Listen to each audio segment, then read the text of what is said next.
Recently, I participated in my second game jam. This was a game jam that was hosted by MizJam. Rather than getting a theme like you do in most of the game jams, this game jam, the gimmick was that everyone needed to use the exact same art kit. You could make whatever game you wanted, but as long as you used the provided art, it didn't matter what you created. I should mention that this game jam was a week long, but you had to time yourself to make sure you didn't go over 48 hours. Given that, I decided I was going to make a weird physics-based game. They usually are very fun to play and can always sell themselves well from a couple of screenshots.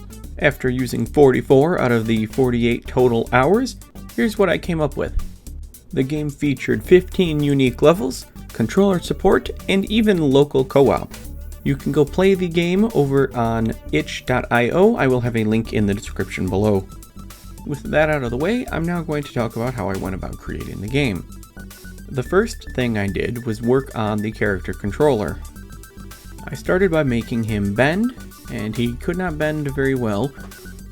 Then I worked on making him bend better, but you can see that it's only somewhat better.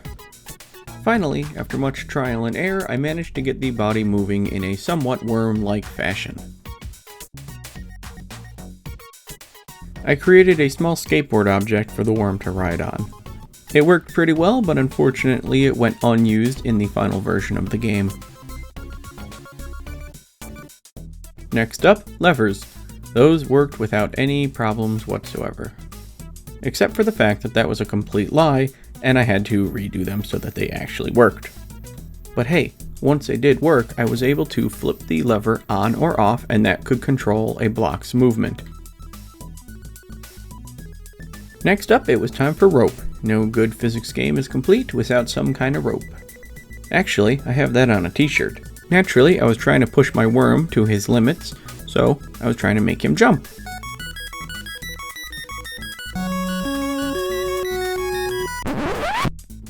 At this point, I was about 10 hours into the game jam, and I was feeling pretty confident with what I had already created. The next logical step was to obviously add co-op into the game. So I did. Co-op worked fine, but I'm going to be honest, I'm a little bit surprised that the rope didn't completely break. At this point, I decided to finally start using some of the art kit. I didn't use it originally because when it first came out, I was kind of intimidated by it, and I didn't really have a lot of ideas. I knew I wanted to make some kind of worm physics game, and I was going to make the art fit regardless, so too bad. My idea was to build the worm out of the various plants I found in the art kit. You can see here that it is starting to resemble the final character. I mean, it looks like garbage here, but you can sort of see how it's coming along. Haha, that's a worm. Haha, that's a worm with a face. Also, he has hands now to grab onto things. So here's a fun fact. You know how when you plug a controller into the computer and it lights up and says, hey, this is number 1? Yeah, well apparently that's not always the case. If you plug in a second one, well the second one becomes number 2, sure. But then when you plug in number 1 again, it actually becomes controller number 3. Disappointingly, the internet really didn't have much of a solution either. They were able to get me sort of close, and I had to figure out how to do it the rest. That being said, we now have the fairly typical press A to connect your controller prompt, and that takes care of any time the controller is lying about what number it is. Now we're at 24 out of 48 hours, exactly halfway through the jam.